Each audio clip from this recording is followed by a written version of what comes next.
my first question I'd have for you to lead into that is, were you just fast straight off the bat getting an RC, or is there a pretty good learning curve for you? Oh no, it was pretty bad. The first night out, I had a brand new body. It was all wrapped. It was cool looking, and it didn't last long. It exploded with like the first 5 laps. So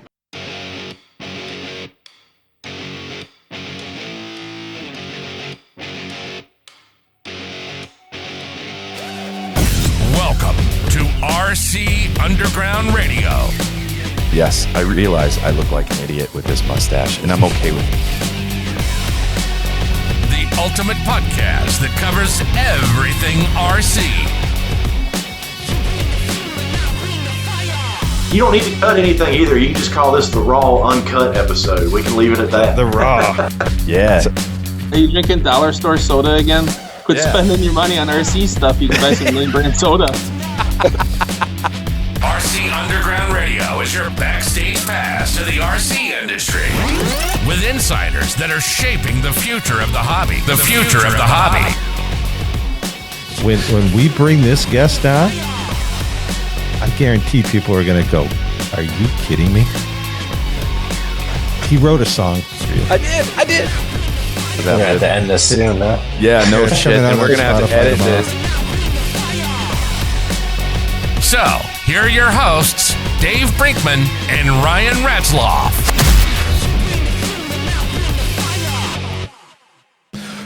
All right. Well, I want to welcome everybody to another week of RC Underground Radio, brought to you by Carpy's Wraps. And tonight I have my spectacular co-host, Austin Wentworth. Austin, thanks for jumping on tonight. hey, happy to be back. Thanks for having me. Absolutely. Always fun to have you on here. Ryan's got some family business he's taking care of, so I always reach out to the superstar and say, hey, we need you. So Austin has come on board again tonight. We have a great guest tonight. We've been delving into all different forms of RC, not just the one RC cars, like how we started the show, almost a year and a half ago, which is kind of crazy. But tonight we've got Kevin McNatt with us. And Kevin, we want to welcome you to the program. Yes, thank you for having me. Absolutely, buddy. Absolutely. So tell us a little bit where you come from, what you're racing, maybe your major track that you're at. Let's learn a little bit about Kevin. So I'm from Greenville, Texas. It's about 45 minutes to an hour from Dallas. I run currently just SC Mod, and my home track is Thompson's Raceway. Cool. So I can kind of see behind you, and it looks like, it's fair to say that you're pretty successful in this RC stuff. Like, you're not new to it. It's come a long ways for sure, especially 8 years ago. So. Yeah, so how long have you been in RC? Is this a new thing for you? You've been at it for quite a while since you were young, or? I want to say about 8 or 9 years now I've been into it. I don't think that was for long ago, because I know he's definitely younger than me. Anybody's younger than me in this sport, but so cool. So tell us a little bit. You kind of told me a little bit about your story, but kind of like make your story come to life. So I started racing at Wild Bill's Raceway in Irving, Texas. That was one of my first couple years, and that was my home track. Ronnie Chapman took it over, and I started racing with guys like Nathan Dean and Robert Chapman and guys like that. And it's weird because the people I look up to now, I'm racing with them, like actually racing with them instead of just being on the track with them. So it's pretty cool. We like to travel a lot. I ran the RC Pro Series a lot. Steve Crane always puts on pretty good races I like to attend. There's a lot of big races around here that we attend. Now, did you start just with SC Mod, or did you kind of follow your way into that, or how'd that come to be? I've grown up into big car races, and we all run modified. The people I'm around race modifieds, and they all had tracks of slashes with modified bodies on them. I was like, that's pretty cool, I want one. And eventually got one, and started racing SC Mod, and ran that for a year or two. Then I drove somebody's sprint car for a little bit, and I've ran only SC Mod ever since. No other cars, huh? No other forms of RC. Just kind of Yeah, it's always been my class. I guess just because they're so realistic and they're so fun to drive. I picked up an SC mod a while back, and I agree. I think they're a blast, but on the West Coast, they're not a thing. And I don't know. Like, I come from the real car racing as well. I'm on the asphalt side, but I don't know if that's because they don't run the real cars on the West Coast as much. But like sprint cars over here are huge, so sprint cars and RC are huge here. So Right. I wish we had them like you guys do, man. It kind of dropped off for a little bit, and it still isn't to where it used to be. But when we travel to go to bigger races, we get at least a full field. So, and the guys that are in the class now, they're pretty good. Like Jordan Heffler, he won Julia Bowl. I race with him weekly. Kevin Linderman, Serta, all these guys. It's pretty cool. So, sorry guys, but I got to bust you out because I did a show a couple weeks ago with Brendan Riedner, and he reminded me that we can't call them real cars. We have to call them full-scale cars because the RC guys get really upset when their race cars are not thought of as real cars. Big cars, full-scale cars. Trust me, I'm doing it every week. I'm trying to catch myself now. Now that he told me that, I've got this phobia that I cannot say real cars. I have to say full-size cars or big cars. Yeah, the guys that races around here, he runs the full-scale cars, and he's raced RC also. And his dad gets mad whenever we bring an RC car into the shop, and he's like, well, these are just like they're scaled-down race cars. They're the same thing as our, big cars. Way less expensive. And that's saying RC cars can't get expensive. We've all been there, but yeah. And since we've all raced full scale stuff, we know just how expensive that can be. But You have a driving background? Are you working on cars? What do you do on the big stuff? My family has like always been into it. My uncle races modifieds.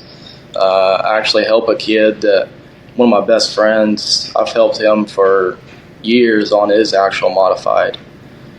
And so, and I actually just started a job at Smiley's Racing Products also. I bought stuff there for sure. Some helmets and some gloves and shoes. I bought all kinds of gear through those folks. And I was smiling after the purchase. So what are you doing there?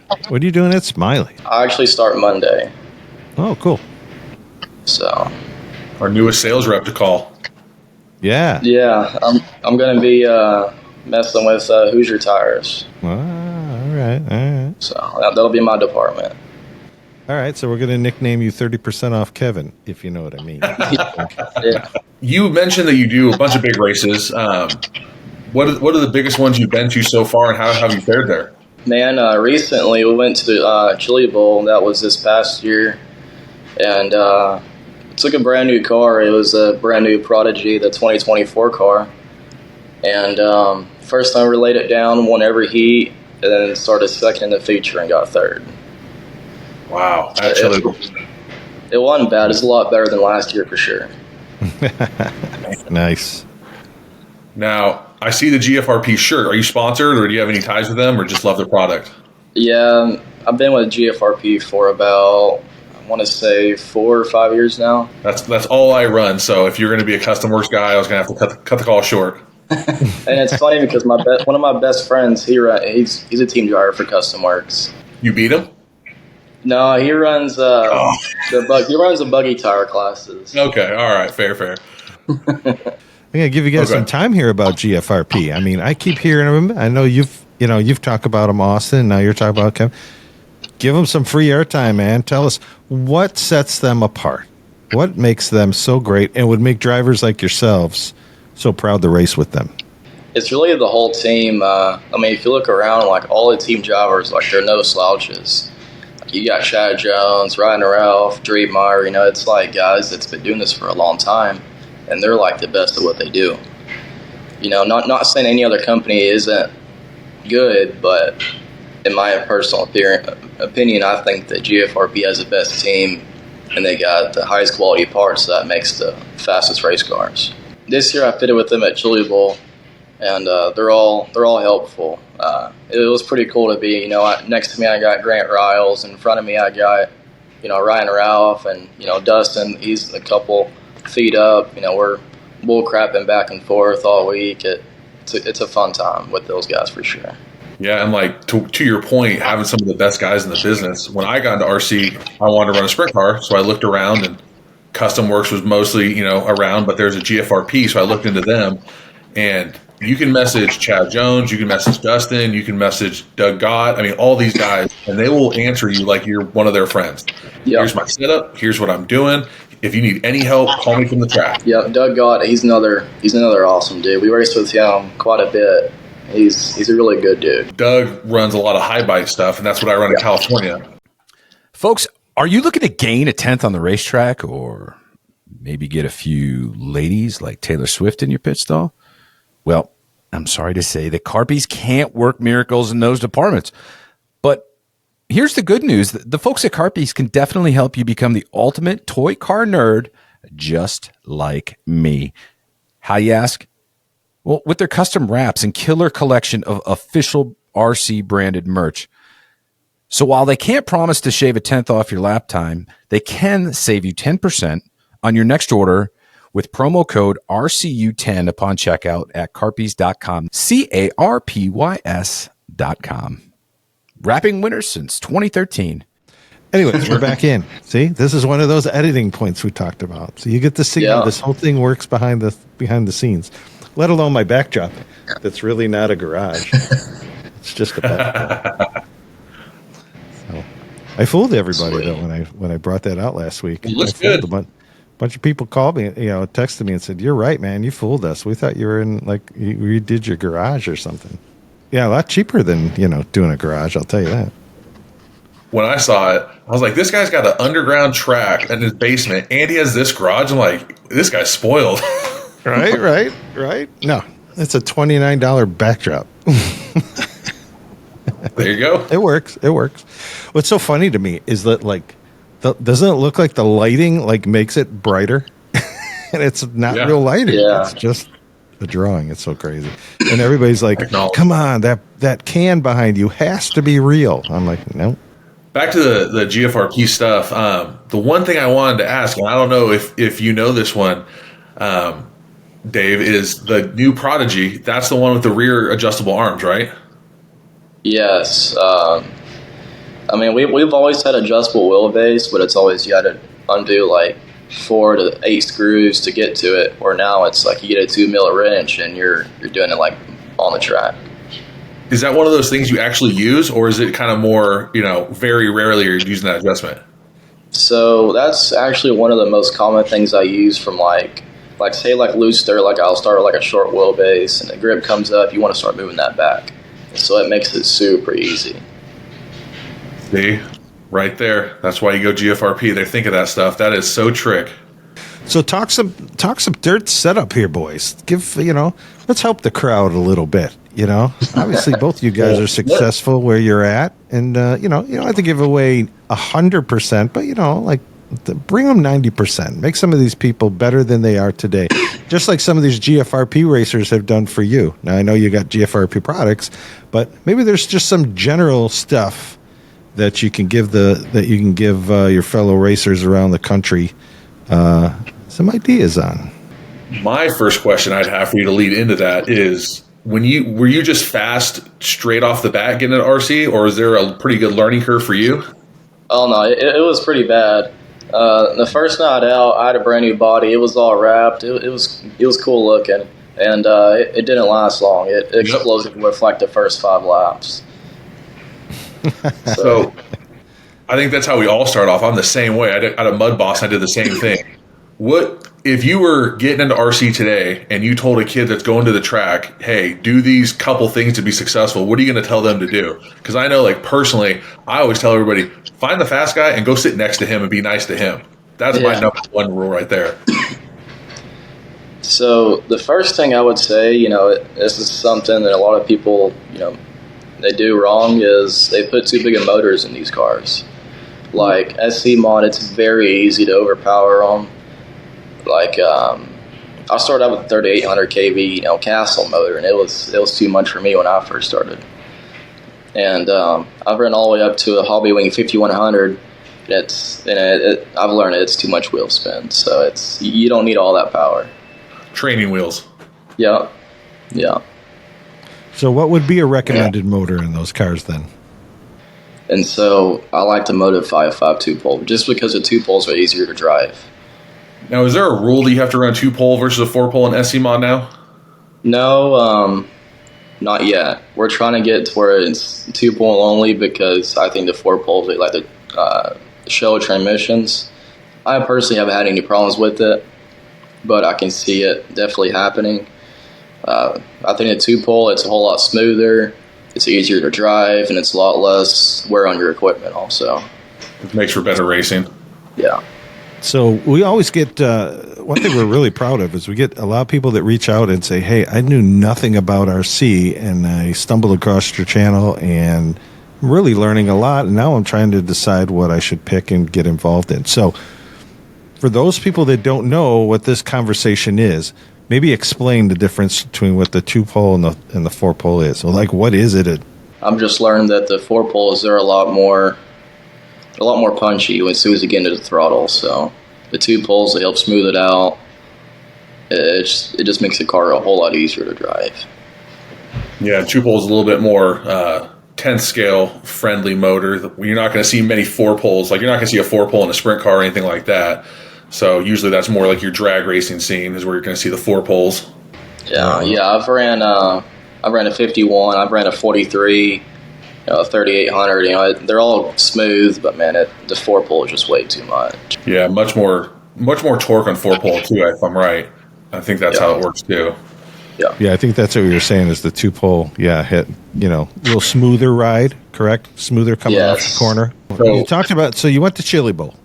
Did you just start out great the whole week and you were kind of A-main targeted, or did you have to work for it to get yourself up in that A-main? Well, with this brand new car, I started off with my setup that I run on my 2020 Prodigy just to see what it was like. So I knew that setup I'm comfortable with. And right out of the gate, it was really good. I talked with Chad, changed front axles, and that's it. And it was on rails for sure. And you can say, "Hey, she's fast and she sticks right out of the trailer." That's pretty awesome. Yeah, especially with it being a brand new car. Right. No, you hit on it, and that's Did you play the lottery that week? Because when you're on that kind of roll, I should have. Yeah. You got to do scratch offs. You got to do tickets. You got to do it all, man. Because that means wasn't that lucky in the main, but I was able to get to the lead at one point in the A. But lap traffic kind of got in the way. I'm not saying that's why I didn't win, but it was driver error a little bit and a little bit of bad luck. Traffic. Definitely don't help a Chili Bowl. Yeah. Who were some of the guys in that race? Do you remember? Jordan Heffler. Like I said, I race with him weekly. My buddy Kevin Linderman, Noel Serda, Trayson Lustfield, Brian Bowers, Cody Babbitt. Also, it was crazy. It's a lot of Texas guys. Oh yeah. A lot of guys that I raced with weekly were all in the A-main, so it was pretty cool. So do you mostly run loose dirt then? Because I know that's Chili Bowl is famous for loose dirt. So is that just a track you guys all adapted to because it's like home, or? Yeah, that's what I grew up racing on. So it's definitely my forte. We got a couple of tracks around here that's high bite, but I'm not really a high bite guy. Like I like a track where it's like low grip. You gotta work for it. So. Now, for you, Austin, the tracks by you said they're a little bit more high bite, or are they loose dirt? No, I mean, if we find a loose dirt track around here, it'll be high bite by the end of the night. It's not a lot of humidity here. It's really hot, so mostly everything goes into blue groove high bite stuff. So, like, when I get on loose dirt stuff, I am like out in left field calling people like, "What do I do here? This is so contrary to what I'm used to." So, are you ever thinking about going to Chili Bowl, giving it a shot? Yes, I will. I did all my big travel races this year, have been carpet oval stuff, but I'm sure like next year maybe. I'm all about the community, right? If I can get a couple buddies that are going to go and it's going to be a good time, that's when I'm in. The event's cool. I've learned the event's the event, but if your community and your buddies are going, that's when you're having the most fun. Well, if you go next year, we're miking you up. Well, that's going to definitely be an RC Radio Roadshow edition, no doubt. Maybe we'll get Kevin to put one on too. Oh yeah, fun. Be a trackside reporter. Trackside reporter. Yeah, we're doing it just like when they mic them up. TJ on that. Yeah, right. When they mic them up in the I know we got a mic TJ up for sure. Yeah, that he's a wild man. He's going to be on here in a couple weeks. So buckle up, everybody. Really? TJ Greer. He's pretty fun. Kevin, when you're running with all these guys, like you said, you run with a bunch of these guys week in and week out in Texas. I know, like for myself, when I go to a big race and I get in the A main, I still get that like flutter of like excitement when you're standing on the stand. When you're racing against these guys week in and week out, do you not get that as much, or is it still? I mean, you're at the Chili Bowl to A main, your heart's going. Man, it just depends. There's some races it's like, all right, I got to focus. But, some races it's like, all right, I got this. But like Chili Bowl, it was, last year I didn't make the main. We struggled big time. So this year when I made it, I don't know, I knew I was starting second, and so my goal is just to win the deal. And, that's where your mindset has to be at that race. But, I've ran elite Dirt Oval Series races at Taylor Park, and that was a pretty big one. And that was the one that I got pretty nervous at. Isn't it funny? Yeah. Racing toy cars, and you're up there and your heart's beating 180 beats a minute, and you're like, holy cow. Yeah. Yeah. Yeah, that's how I was last week, just racing a 1RC car. I had a traveling all weekend, and I know. We tease that we call Ryan G-Main, which we can't do that anymore because he's making A's and B's now. But I'm going to start calling myself 3-main because I can't do better than third place in an A or a B. For the last 2 weekends, or 3 weekends, I've been racing. Third.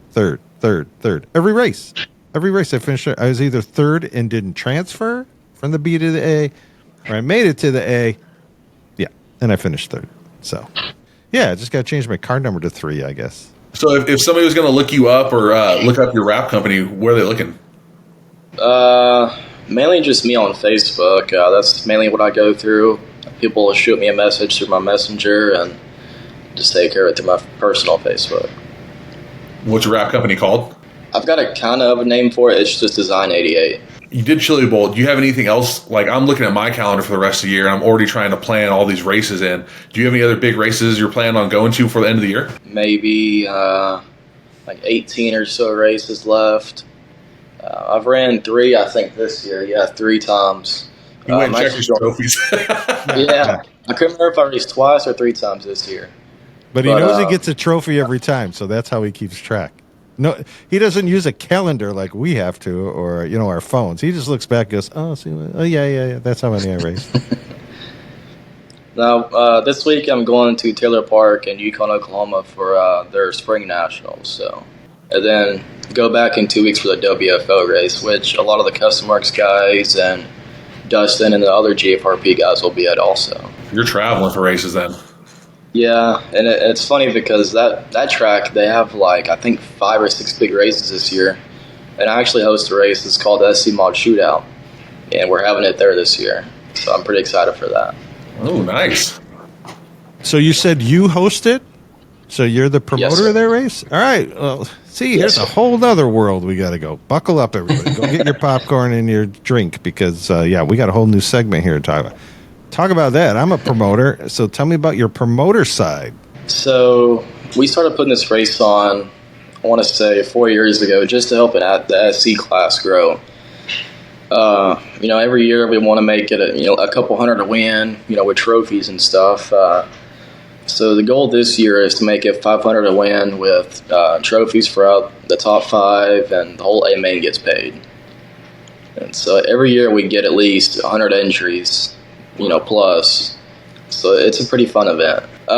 We have pretty much every class, SC mod, late model sprint, whatever. Well, so when is that event? Give us, go ahead, take the time.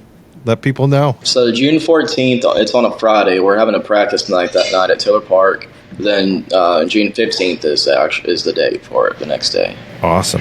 And is there a website that they can find information about that? You can go to Facebook and just type in SC Mod Shootout, and we have a page. How about any sponsors of that race? Any sponsors of that race you have already? Pop Willie's, they always sponsor some stuff. TP3D, we got MR Customs. I think I'm going to reach out to Dustin again this year and see if he can sponsor some stuff. I'd like to get a new 24 Prodigy to raffle off. I think that'd be pretty cool. So, We got a good group of sponsors for the event. Very nice. Yeah, it's great. That's one of the great things, right, Austin? Just this whole RC community. It doesn't matter what scale, doesn't matter what kind of racing. The manufacturers seem to really support, and then it's great when you see racers like Kevin actually promoting races, right? And promoting the class. I mean, I don't think people would look at RC and think, SC Mod's the biggest class. And I know it's kind of come under fire this last year as far as like it's a dying class. And there's people like yourself that they love it and it's a great class. So to put on an event like that and kind of showcase that class, I think that's pretty cool. There is some big races in Illinois and Indiana we're going to this year. So I'm ready to go up there and run against those SC Mods. Yeah, no, that's great. And like, you mentioned, Austin, maybe social media wise, people think it's lesser than it's been, but Kevin's proven them wrong, right? He's saying, hey, I'm getting hundreds of cars showing up. We're traveling to different states. Other people from other states are traveling by us.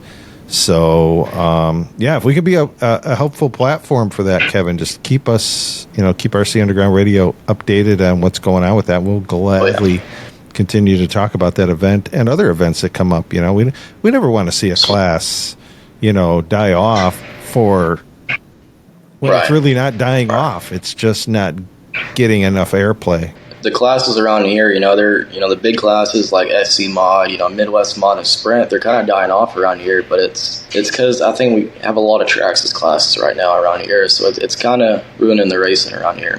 So let's dig into that a little bit, because I am going to do an episode about tracks and talk to some promoters, and now I'm talking to a promoter. So I'm always interested about that conversation, like, why do some tracks make it and other tracks don't? Now, you brought up a key point, and let me know if I'm getting this right. Are you saying there's too many classes? Definitely too many classes overall. I think, like, if we have, 12 classes here, 8 or 9 of them are access classes. I'm all for beginner classes, but I don't think there's a need for 8 of them. And so I think that's a lot of what, if tracks are doing that, I think that's what's killing them. So it's that then there's only 4 or 5 in a class. It goes on till midnight. Yep. I'm assuming that's some of the issues where you could consolidate some of this stuff. Sure, it's not going to be all big fish in a little pond in 7 of the 8 divisions. Guys are going to have to race for it. Yeah, the promoters get nervous that, if not enough people are winning, they're not going to come and we're going to lose them. So let's slice the pie really thin and everybody can be a hero. Am I kind of on target with that? Is that what's happening? That's exactly right. I'm all for, spec classes, cheaper racing, but there's just certain points where it's like, okay, this is too much. We have Mud Boss and Tree Stock, in my opinion, they're, a stepping stone class. They're one of the cheaper classes. They're pretty much stock. I think they're a class where you start out in and move your way up. I just don't think there's a need for Bandit Sprint Car, all this other stuff. It's cool, but not when you're staying out until 3 a.m. for 10 tracks as classes. And I think if and hopefully there's some track promoters maybe doing this that will hear this, and once they hear it out loud, maybe it makes more sense to them, because, you want, I think you hit the nail on the head. Like, an exciting class is when there's a lot of cars. Like Attitude Raceway, they, in their street stock division, there's 40 plus cars. I only qualified 12th, but I felt like a rock star because there was 40 cars, right? It was just fantastic. Now, if there was 12 cars and I was 12th, that wouldn't be so exciting anymore. But, when you can get those bigger classes, I think maybe promoters, what they're fearful of, they're not thinking it through, because the couple of cars that you might save on this end, you're going to lose a lot more cars, because the number one thing I hear from people is how late the show goes. We're out there racing until 11:30. You said 3 in the morning. That doesn't fly. People have to get home. Yeah. You can run a nice tight show and be done by, it depends on what time. But, if you can run a 5 to 6 hour show, you're in good shape. But when you're running 9, 10, 11 hours, nobody's enjoying themselves. Yeah. How about you, Austin? What do Yeah. you guys see out that way? Do you see that oversaturation of classes? Sometimes, and it depends on the track. But like you're right. When I go to a well-managed track and like, hey, we start at 1 in the afternoon. You can practice in the morning from 10 until 1, and then 1 we're going to race. A good track, you're out of there by 6 or 7 that night, and that's kind of what you need when you're going to go race toy cars. We have families, we have lives, we have jobs, but there's some tracks in my area. They're like, hey, we're going to start at 8 p.m. And those tracks, you're not done till 2 or 3 in the morning. And if you're traveling from an hour away, you're not in bed till 4 or 5, and that's not realistic. Yeah, what's kind of the time frame that you see, Kevin? Like what time are tracks starting? Well, you said they end at like 1 to 3 in the morning. So what time are they starting? Obviously, in the summertime, a lot of tracks like to start later, so we don't have to sit out in the heat all day. Sure. So I'd say typically around like 5, 6 in that area. I'm all for sitting at the track all day and hanging out with everybody. That's what I love doing. But man, it's whenever you're sitting out there at 3 a.m. and you're ready to go home, you're 3 hours away. It's like, man, I'm ready to go to sleep. And now, yeah, and again, I think the promoters, their heart is in the right place. They want to give everybody enough classes to be a dog, be a top dog if they can. But most of those people, and tell me if I'm wrong, are probably racing one class. They're sitting around a lot, right? Like, if you're running a SR10 or you're running, whatever, an entry class, you probably put your money together to do it, and you're happy and you're excited that you're RC racing. But do you want to race every 3 hours for 4 minutes, maybe? Yeah. And that's another thing. I only run SC mods. So every track I go to, I'm only running one class. Same with Chili Willie. I ran this one class. And Dustin came up to me. I was like, dude, what are you doing? Like, how are you doing this? He said, I couldn't do it. It's boring at times, but it's like I really get to focus on that car and that car only. And that's exactly right, because I'm the other side. I'm the dumb one that's like, I could do 4 classes, like no problem. And I'm out there running around with my hair on fire. And I took a page out of your book a couple weeks ago, and last second I went and ran. I was like, well, I'm just going to take one sprint. And I was like panicked. I'm like, man, I'm only running one class. Is this even worth it? Let me tell you how nice it is to run one class, to focus on one car, and then you have time to actually watch racing. Yeah, I kind of went the other end of the spectrum the last 2 weeks, and I'm like, I'm gonna get my money's worth. I'm gonna run. I ran 2 classes with one RC cars, the dirt late model and the late model, asphalt late model. But then last week I also jumped in an SR10, which was a blast. But I almost need somebody to come drive me home. I was so tired driving 3 classes and 3 rounds of heats, and this old joker was pretty wore out after all that focus, and it's crazy. It was crazy. It was fun, but I think I'm going to go back to my 1, maybe 2 classes that I'll run in a day. I really want to get into late model class. That's one class I haven't ran, and I think that'll fit my driving style. I really want to get a midget also. Yeah, I saw them running those at RC Chili Bowl. Those seems kind of interesting. I could see you in there, and I could see why that would be a great class. Are you going to have those at your race? The midgets, I don't think so. Just because we got 10 classes already, I like to keep 10 the max. I'd like to have midgets at my event, probably next year, but this year I think 10 is the limit. The one question I have is, I'm not a huge SC mod guy just because I don't run them out here, but every time I talk to somebody that's passionate about it, like we've said, they talk about how, the class is struggling or it's dying, and, everybody has an opinion on what they should do as far as they should allow the batteries to be offset, no 4 poles, all that. In your opinion, what are 1 or maybe 3 things that you would like to see in SC mod that you think might be beneficial and kind of keep it going or, reinvigorate it? Man, I really like the only 2-pole deal. I wouldn't mind if we went away with the 4 poles. I haven't ran one in 2 years now, so that's one of them. The battery deal, I like that. I haven't moved my battery over and tried it. I didn't like it, but it helps. It helps save weight on the car. You don't have to add stack weight on the left side, and then now your car weighs 20 pounds or whatever it is. It's not a tank anymore, so it's not affecting your transmission. Or if a marshal's out there and they get hit in the leg, it's not Yep. Not so heavy. For them. Yeah. I think both those things are huge because the biggest downside I hear is, too much power, 4 poles, go down to 2 poles. And then with the battery and, too big a motor, well, then you start getting the transmission issues and you're blowing transmissions. And I think the biggest thing for a class is if you can have a car that people show up and is reliable, that's a big part of the, problem right there, or the equation. And if you're blowing up transmissions every week for a new guy or someone that's trying to, race on a budget, they're not sticking with that class. They're going to go back to, like you said, a Slash or something like that that's just bulletproof. I think another thing that adds up to that is, the higher bite tracks. There's a lot of guys that like the higher bite tracks, but I think that race on a higher bite, it puts more wear and tear on your equipment.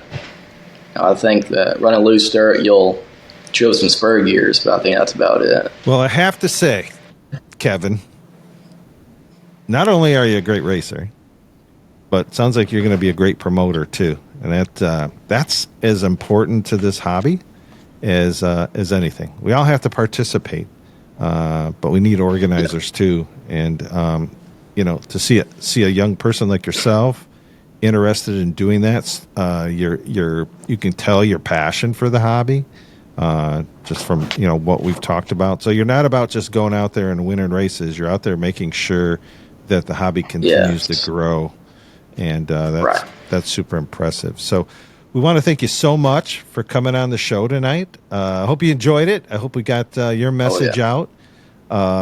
It's been super interesting to learn about what you're racing and what you're planning on doing. So just keep doing great things. We're pretty proud of you, buddy.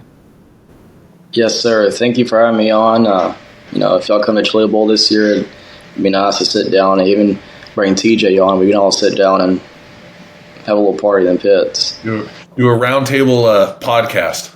Yeah, we can do our first RC Underground live. Oh, that'd be scary. Hey, Austin, as always, I want to thank you for jumping on, buddy. You always save the day. Always come with some great questions and bring a lot of fun to the show. So appreciate you jumping in there with us. On behalf of RC Underground Radio, make sure you check out Carpies. Make sure you check out Papa Willie's. Those folks have jumped on board to help us with our mission, and that's we're selling merch, but we ain't selling merch to get rich. We're selling merch to help the hobby, much like Kevin is doing, much like Austin is doing. Everything that we're gaining from this merchandise goes directly into the hobby, and we've been doing that. We've been sponsoring races. We've been sponsoring racers. We've given out some free stuff for people that we've seen out, what we call seen out in the wild. So that's always crazy to me. When we go somewhere or we see a picture from a race and somebody's got our garb on, it's just it's nutty. It's just nutty. But it's all because everybody out in the hobby community. We thank you all so much for watching the show, driving up the analytics. We're right back there, folks. We took a break over last summer, and we are back as the #1 RC rated podcast on Spotify. So that's just a fun fact that we're really proud of. So again, thank you everybody for tuning in. We'll see you again next week.